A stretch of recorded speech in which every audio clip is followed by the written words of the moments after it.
To some scholars, the world's oldest source of wisdom is in India. This chant is part of a spoken encyclopedia called the Veda. It is at least 5,000 years old and may represent the oldest body of technical knowledge known to man, with references to television, atomic energy, and interplanetary travel. Committed to paper 400 years ago, it is still the target of intensive research by scholars such as Padmasri Sivaramamurthy, the director of the National Museum of India. In ancient India, as all over the world, they had a desire to travel in the sky. We have the aerial car of the god of light, Surya, mentioned in the Rig Veda itself. We have also the Pushpaka Vimana, a wonderful aeroplane that could carry any number, mentioned in the Ramayana. A real aerial car managed by an engine. The rishis could transport themselves to any planet that they wanted because of their siddhi. A force known as Sidli was said to exist in the world of the ancients. Using Sidli, they could transport themselves anywhere on Earth, into the skies, and finally to other planets. What was Sidli, and who brought it to Earth? If the tales and images of space travel were limited to India, they could be dismissed as the product of overworked imaginations. But how then could we account for primitive drawings in the rocks of Indio County, California?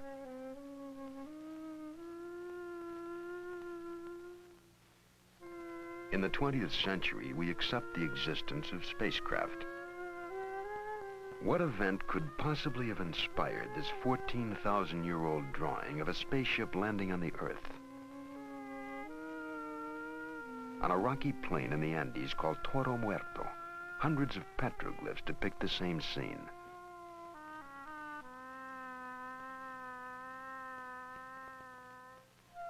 Are ancient figures with spacesuit-like costumes the record of beings actually encountered? And where did the Indians of Colombia find models for these golden helmeted figures sculpted more than 1,000 years ago?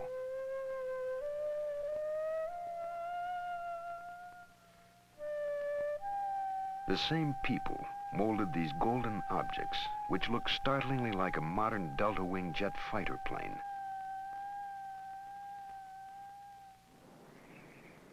Could flight have played a role in the construction of this rocky fortress in Peru? Called Ollantaytambo, it spans a pass through the mountains that link the jungle with the sea. The Inca builders were accomplished stonemasons who built a chain of fortresses across the Andes. Nowhere is there an explanation for the technology used to carry enormous pink slabs, each one more than 60 tons, from this mountain where they were quarried, across the river and valley, and then 10,000 feet up the face of Ollantaytambo.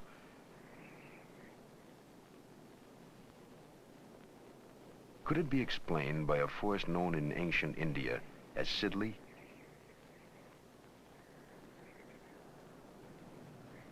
Cuzco, once the capital of the Inca Empire, is a mixture of Spanish and Inca architecture. The walls of this street contain a stone that has 12 angles cut within it. So tightly do the stones fit that no mortar was ever used to join them together, and not even a knife blade can be slipped between the joints. The wall once formed a part of an Inca temple of the sun. The Spanish conquistadors used the walls built by the Inca as the foundation of a church.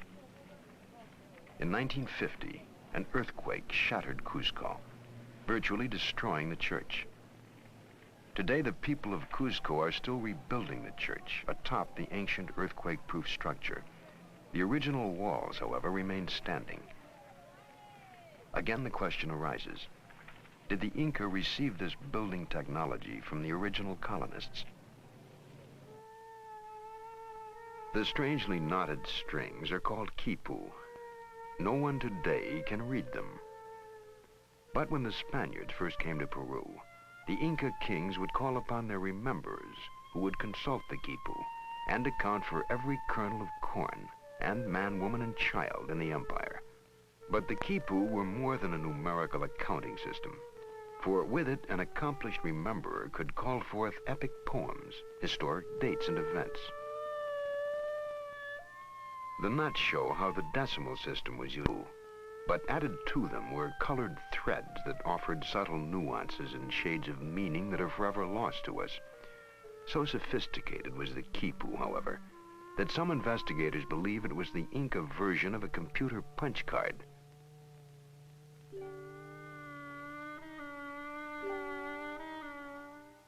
An enormous crystal was placed in a Mochica grave more than 1,500 years ago.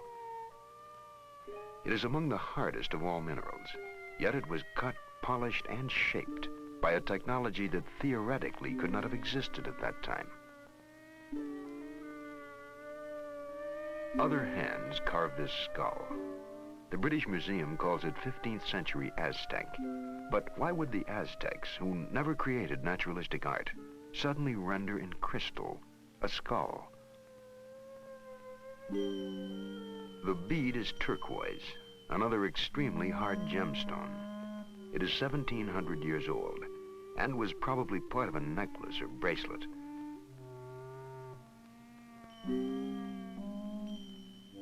The hole in each bead has a diameter of 0.19 millimeters. Even today, we can barely drill holes that small. The ibis is native to Egypt, but it was carved into an ancient stone printing roller found on the Pacific coast of South America, 8,000 miles from Egypt. These 1,500-year-old pottery figures form a portrait collection that depicts the races of man. All are separated by time and distance. And yet somehow the potters of an Indian tribe called the Mochica cataloged races they theoretically should never have encountered.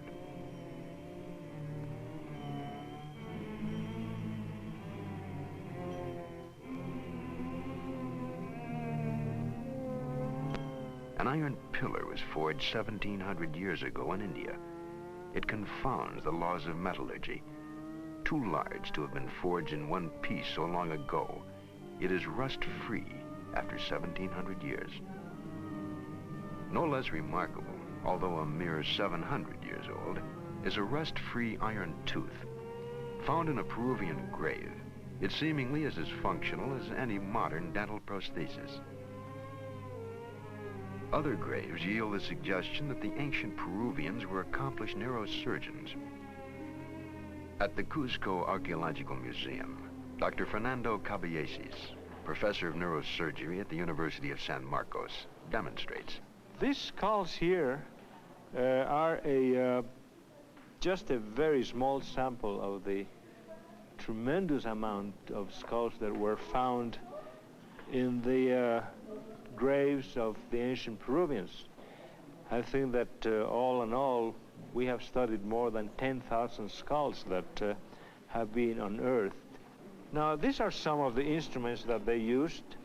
This is called the tumi knife, which was used this way, just to open the scalp. This cannot be used in the bone. They used, to open the bone, they used other bronze instruments like this, just to pry up the bone, like here, prying up the bone. There are some other odd instruments like this, just to make these indentations. And there are at least 2 dozen different other instruments that were used also. This one here is a very interesting specimen. It shows a very persistent surgeon. You find here that this man suffered 4 operations, and he survived every one of them. Either it was a very sick man or a very persistent individual who operated on them. But he was a very good technician, because after all, these areas, especially these two openings, are right over very, very dangerous sites that even right now, with all the techniques that we use now, we would just be very much afraid of operating in these sites. And this man really survived these operations.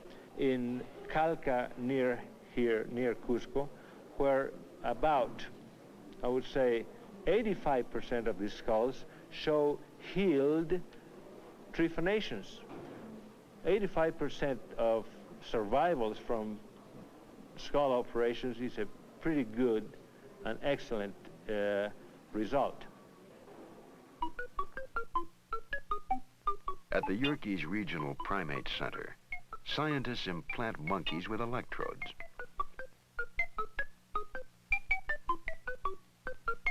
The experiment stimulates the brain with radio waves and thereby controls behavior.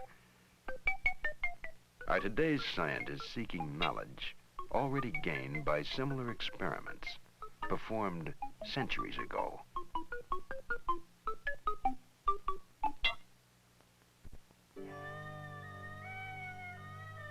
In 1947, a Bedouin boy found the first of the Dead Sea Scrolls in the caves of Qumran. At least 2,200 years old, they bring us closer to the original Bible than any other source and contain clear references to holy ones descending from the heavens. While biblical scholars study the scrolls for their theological implications, other scientists have looked to the Bible for evidence of extraterrestrial visits to the Earth. An aerospace engineer at NASA's Marshall Space Flight Center, Joseph Blumrich, has found in the visions of Ezekiel a technical description of a spaceship. The prophet Ezekiel describes 4 encounters with spaceships. At first he saw clouds, fire, and he heard noise coming out from the sky, out of the north. And as the vehicle approached, apparently it came rather quite in his direction, he observed what he calls living creatures. What Ezekiel calls the living creatures had straight legs and round feet, or calf's feet, sometimes they're called. And it was the description of these landing legs that made me take the book of Ezekiel serious from an engineering point of view. I have had the opportunity about 10 years ago to work with my group in my office for the development of such a landing gear for an unmanned lunar landing station. For that hypothetical vehicle, we developed the landing gear and what we call the footpad, and what Ezekiel would call the round feet.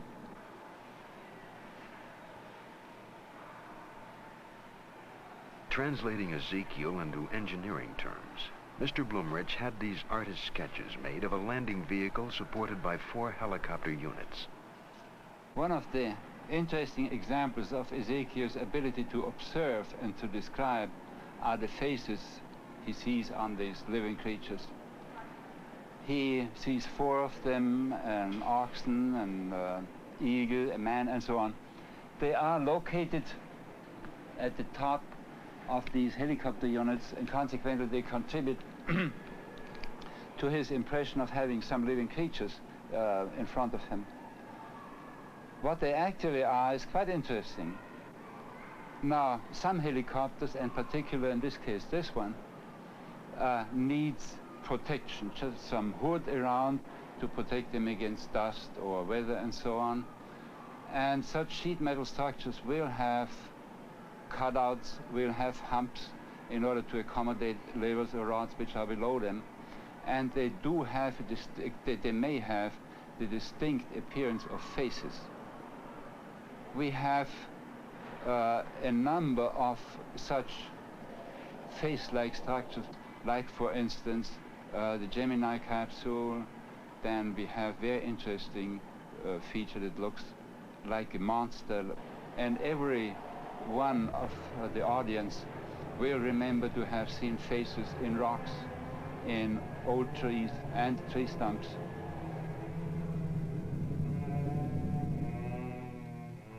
Jericho was built more than 9,000 years ago. Here man has lived continuously for a longer period of time than anywhere else on the face of the earth. And here remains one of the most puzzling of ancient mysteries. Great walls 12 feet thick made the city impregnable. But Joshua called upon his priests to blow their trumpets, and the walls came tumbling down. But how?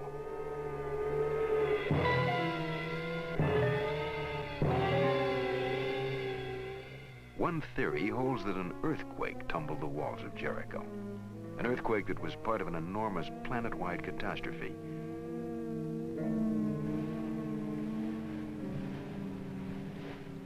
Around the world are indications of great disasters that might have caused the gods, themselves colonists on an alien planet, to flee impending doom.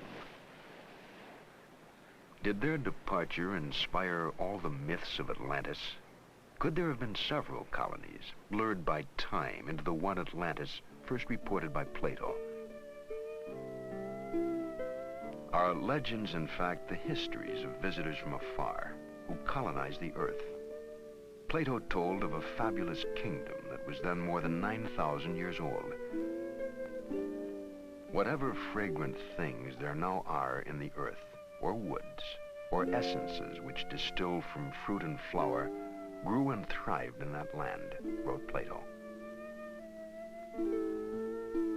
They constructed buildings about them and planted suitable trees.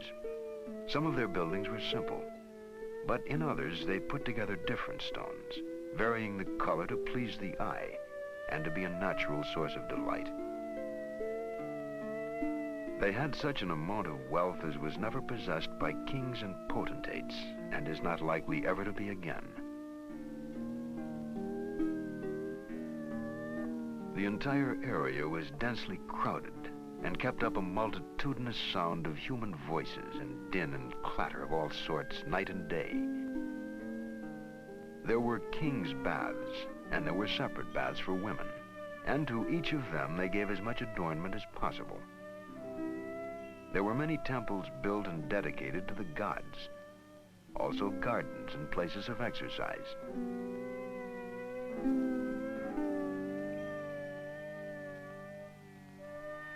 Over the centuries, the people of Atlantis apparently succumbed to the greed that seems eventually to afflict all civilizations. Their actions must have angered the gods, for Plato tells of Zeus calling them together to inflict punishment upon Atlantis. And when he had called them together, he spake as follows. And here Plato ends his tale in mid-sentence. But the people of Atlantis had been warned, and they fled the island in haste.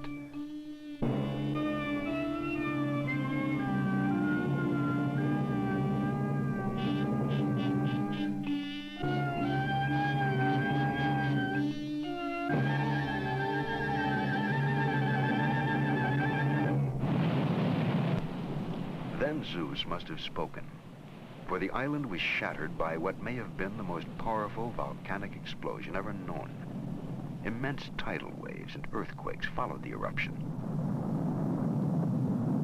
Scientists dated the catastrophe at approximately 1500 BC. This same chronology coincides with biblical and other accounts from all over the world that speak of or hint at incredible natural disasters.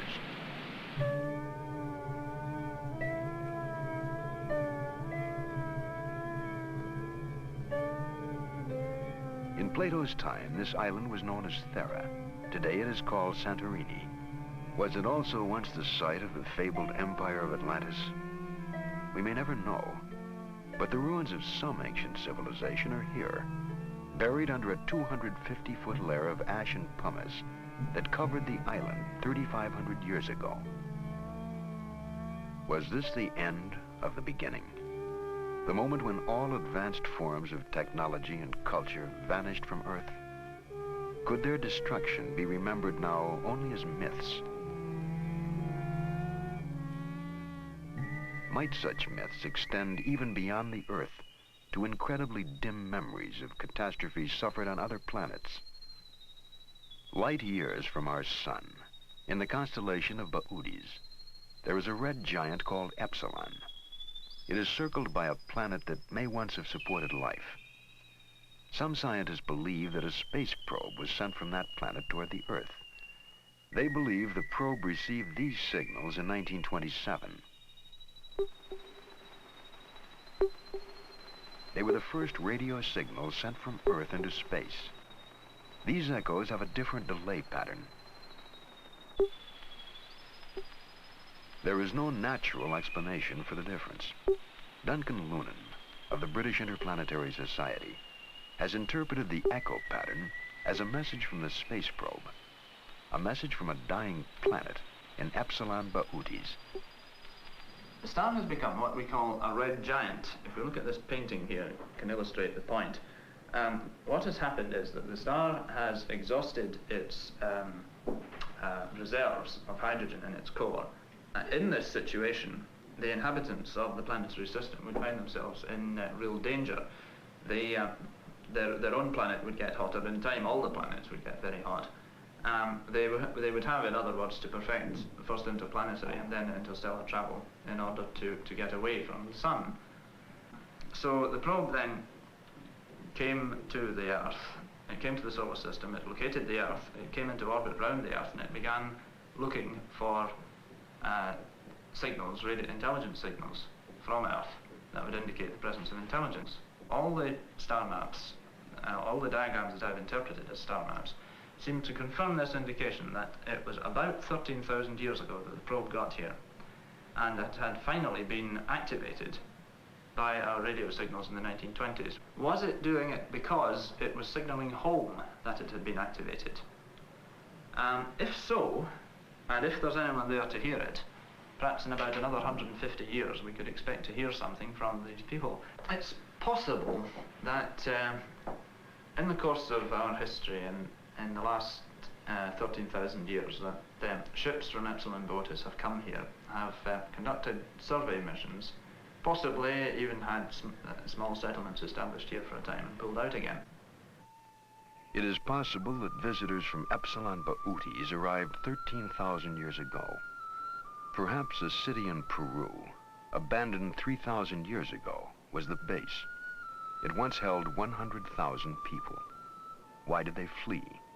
We will never know, for they left nothing of themselves, no trace of their presence, except a silent city of mud walls. Might they have been colonists recalled to base in the face of an impending catastrophe? What happened here, on this windy plain, halfway between the sea and the sky? The only witness is a mute stone god who looks out at the ruins of a once great civilization and weeps. It has been estimated there exist 50,000 civilizations, more advanced than the one we know. If only one of those civilizations saw its sun dying, it could have seeded the Earth. Someday, somewhere in the galaxies, we may encounter life that is remarkably similar to ourselves, and we will be able to confirm that the faint traces of ancient mysteries are the imprints of our ancestors from space.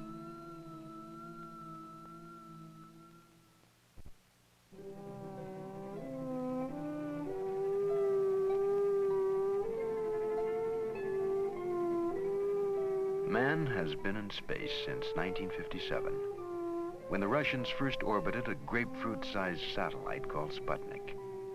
Since then, men have walked upon the moon and lived in laboratories that orbit the space between the Earth and the moon. Soon we shall reach out to the other planets of our solar system, and then to the stars.